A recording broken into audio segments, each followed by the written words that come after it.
everyone, I'm Brandy, an OpenSciEd teacher and professional learning facilitator. Welcome to OpenSciEd Chemistry, Unit 3, Lesson 5. This is a really engaging lesson where the students will get to explore how we could use light from distant space objects to gather clues about what substances we could find there. The investigations the students engage in can feel a little intimidating at first, but we've got some tips and tricks that I'll be happy to share with you to make it feel a little easier. So let's get started. Let's take a look at how we got here.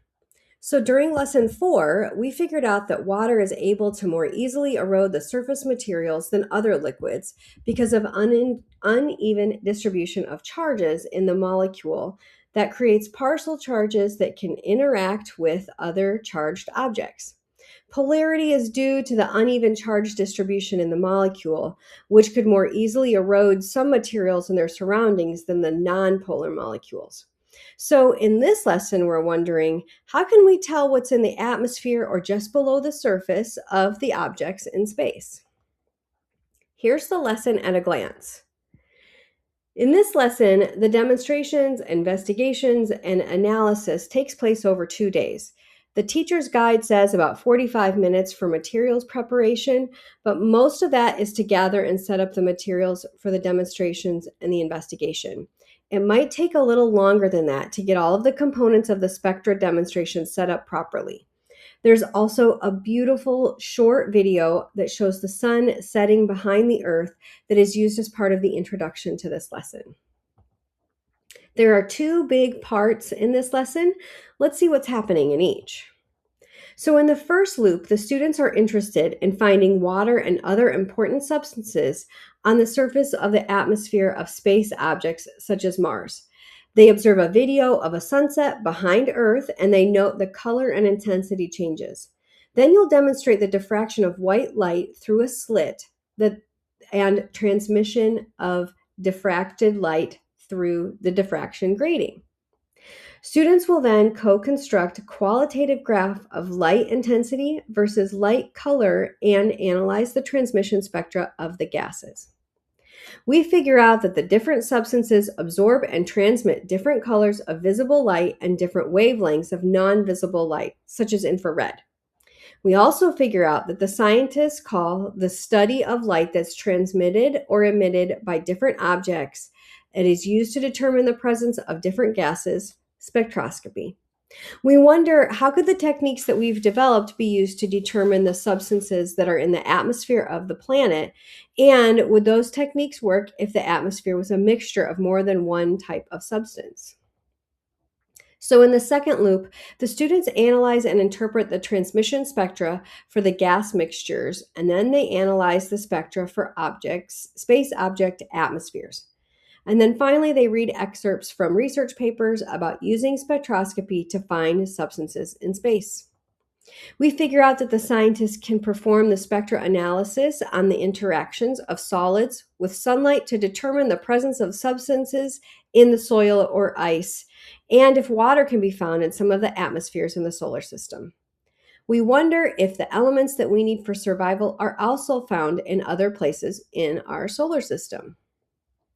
We figure out that substances are in the object's atmosphere, surface, or the subsurface based on the way that the substances interact with light. The atmospheres of Mars and Venus contain a lot of carbon dioxide, but not much water.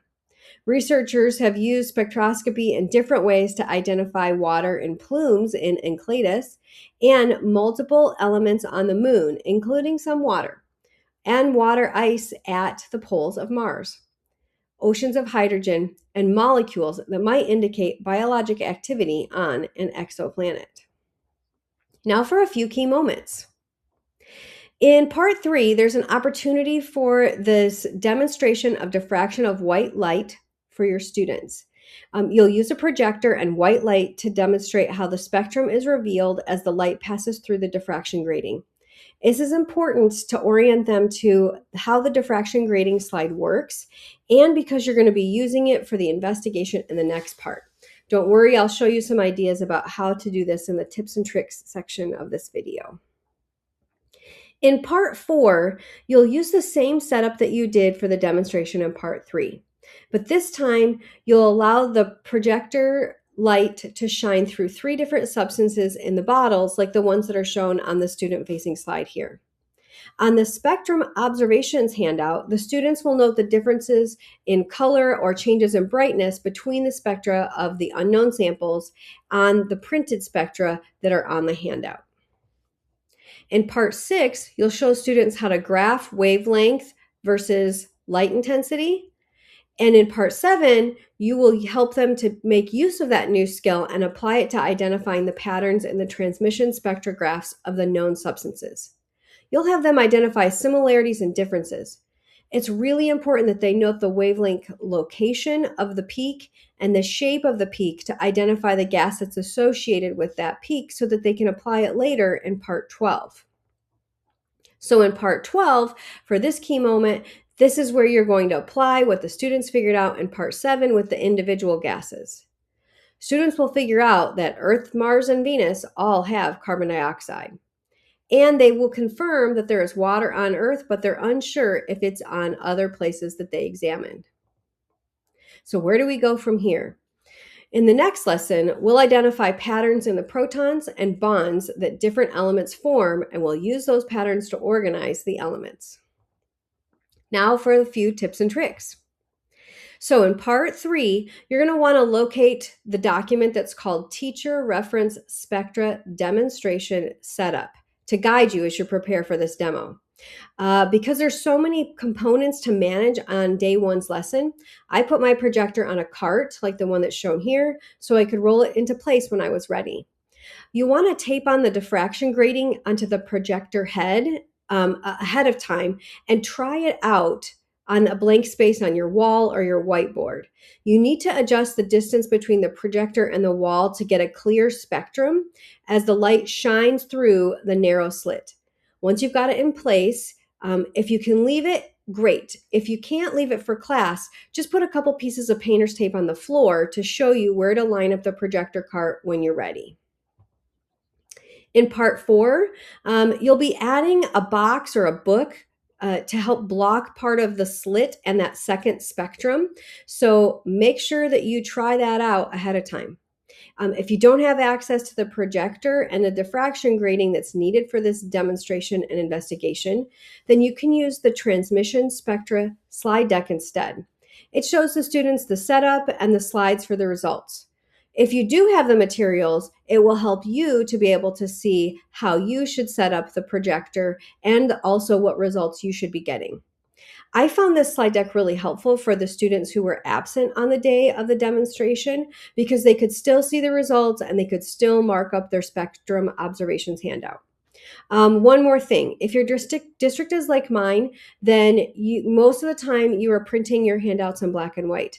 But this is one of the few exceptions where I strongly advocate that you print the spectrum observations handout in color. Alternatively, I suppose you could provide blank rectangle boxes and colored pencils for your students, but if you do go this route, just know that it's going to take them quite a bit longer to color in all of the different lines in the right colors and in the right places, instead of just darkening where the light is not transmitted. In part 12, it's time to apply what the students figure out in part 7 with the individual gases. This can be tricky because the gases in the atmosphere of space objects are mixed, so you want to make sure you provide them a lot of time. Remind the students to look for the locations of the peaks relative to the wavelengths left and right on the x-axis and the shapes of those peaks. I found color pencils or highlighters were really helpful to match up specific portions of the graphs with the reference graphs. That was helpful for my students. Some of my students also found that stacking their papers together and holding it up to like a window or a light made it easier for them to see if the peaks were lined up with each other. For the personal glossary, we'll encounter the terms infrared and elements during this lesson. Those were co-constructed or encountered in the middle school grade band of NGSS or a previous unit in OpenSciEd biology or chemistry. You will co-construct the definitions for spectroscopy, transmission spectrum, and visible light spectrum in this lesson with your students. So to recap, in this lesson, we investigated the absorption and the transmission of light by solutions of pure substances and construct a way to graphically display our data. Then we use a reference spectra to identify gases in simple mixtures and in the atmospheres of objects in space. Up next, in lesson 6, we will identify patterns in the numbers of subatomic particles, especially the protons, and the bonds of different elements that they would form, and use these patterns to organize the elements. Good luck and have fun.